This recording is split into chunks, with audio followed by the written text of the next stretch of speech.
وما لنا ألا نتوكل على الله وقد هدانا سبلنا ولنصبرن على ما آذيتمونا وعلى الله فليتوكل المتوكلون. Nah, ini tadi Al-Imam Al-Bukhari rahimahullah ketika membawakan hadis la tuharrik bihi lisanaka lita'jala bih. Ini untuk apa? Untuk menunjukkan bahwasanya perbuatan hamba itu adalah makhluk. Jadi Allah Subhanahu wa taala yang menciptakan perbuatan hamba tersebut. Nah, ini adapun hadis ini ketika dibawakan oleh Al-Imam Al-Bukhari di dalam kitabnya Khalqu Af'alil Ibad, ini rijal-rijalnya thiqah semua, tetapi di dalamnya ada Walid ibn Muslim thiqah tetapi dia tadlis, mudallis. Nah, Walid ibn Muslim ini oleh Al-Imam Al-Bukhari tidak memenuhi kriterianya karena ada kebiasaan tadlisnya ini, meskipun dia thiqah dan hadisnya sahih, oleh Imam Bukhari ini bukan merupakan kriteriaku untuk sahihku gitu loh. Oleh karena itu hadisnya ditaruhnya di Khalqu Af'alil Ibad saja. Tetapi hadisnya sahih atau tidak? Sahih hadisnya. Cuma untuk derajat kesahihan kitab sahihku ini, kata Imam Bukhari, Walid bin Muslim ini nggak masuk kriterianya. Imam Muslim, Walid bin Muslim ini dimasukkan ke dalam kitab sahihnya. Oleh karena inilah yang menjadikan kitabnya Imam Bukhari ini derajatnya lebih tinggi daripada derajatnya sahih Muslim. Dari segi kekuatannya, Imam Bukhari itu lebih ketat dalam pemilihan rijal, kemudian lebih ketat dalam menetapkan ini seorang murid memang benar-benar ketemu sama guru atau tidak. Ya, jadi seperti itu. Nah, ini dan kemudian kalau kita lihat di dalam Alfiyahnya Imam Iraqi, pernyataannya Al-Hafidz Ibnu Shalah tadi dirangkum di dalam bait-bait syairnya ini, syair Alfiyah. Ini ada satu bab tersendiri yang disusun oleh Al-Imam Al-Iraqi, Ashahhu kutubil hadits. Awwalu man sannafa fis sahihi Muhammadun wa khussa bit tarjihi. Yang pertama kali mentasnif, menyusun kitab sahih adalah Al-Imam Muhammad, yaitu Muhammad ibn Ismail Al-Bukhari. Wa khussa bit tarjihi, dan dikhususkan kitab ini untuk ditarjihkan lebih kuat daripada Imam Muslim. Wa Muslimun ba'du, setelah itu baru Imam Muslim. Wa ba'dul ghurbi dan kemudian sebagian masyayikh maghribah, masyayikhnya negeri-negeri Maghrib, Abi Aliyin, bersama dengan Imam Abi Ali. Tadi siapa Abi Ali? Abu Ali An-Naisaburi. Faddalu dha, lebih mengutamakan apa? Lebih mengutamakan kitabnya Imam Muslim dibandingkan dengan kitabnya Imam Al-Bukhari. Lau nafa', kalau memang lebih memberikan manfaatnya. Nah, di sini kembali lagi kepada pembahasan kita. Nah, Al-Imam Ibnu Shalah tadi melanjutkan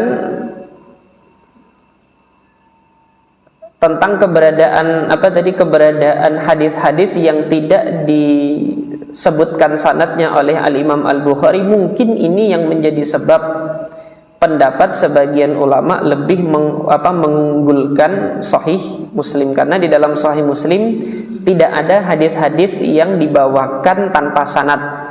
Sementara di dalam Sahih Bukhari, meskipun kualitas hadisnya itu lebih kuat, tetapi ada beberapa hadis yang dibawakan oleh Imam Bukhari tanpa sanad gitu loh. Nah, kemudian Al-Hafidz Ibnu Shalah rahimahullah melanjutkan, wa laysa yalzamu minhu anna kitab Muslim arjah.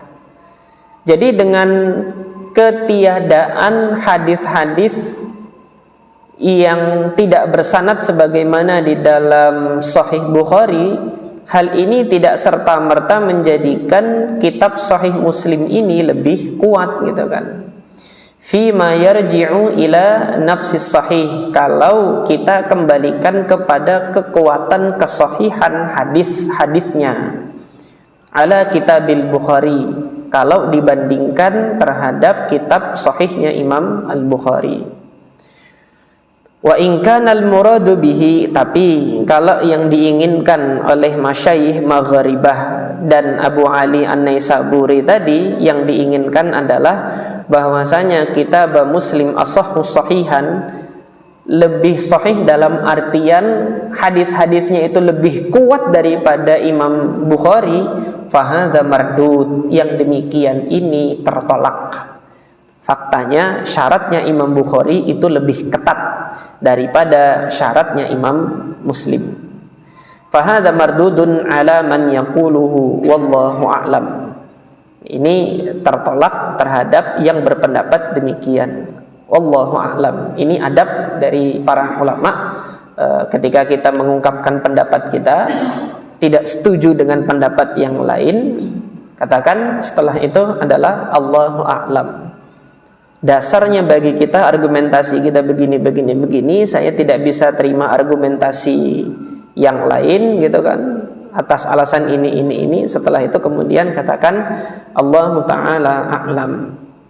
Nah, kita melihat ini contoh dari Sahih Imam Muslim. Di dalam Sahih Imam Muslim ini ada muqaddimahnya. Jadi Al-Imam Muslim memberikan muqaddimah, memberikan semacam pengantar bagi kitab sahihnya ini. Nanti syarat-syaratnya beliau itu bagaimana, itu beliau isyaratkan di sini di dalam muqaddimahnya. Adapun di dalam Sahih Bukhari nggak ada muqaddimah. Imam Bukhari langsung saja gitu kan. Ini langsung di bab pertama, kitab Bad'il Wahyi, bab kaifa kana Bad'ul Wahyi. Sehingga mereka yang ingin mengetahui manhaj, metode sistematikanya Imam Al-Bukhari ini harus melakukan telaah secara menyeluruh terhadap kitab ini gitu loh.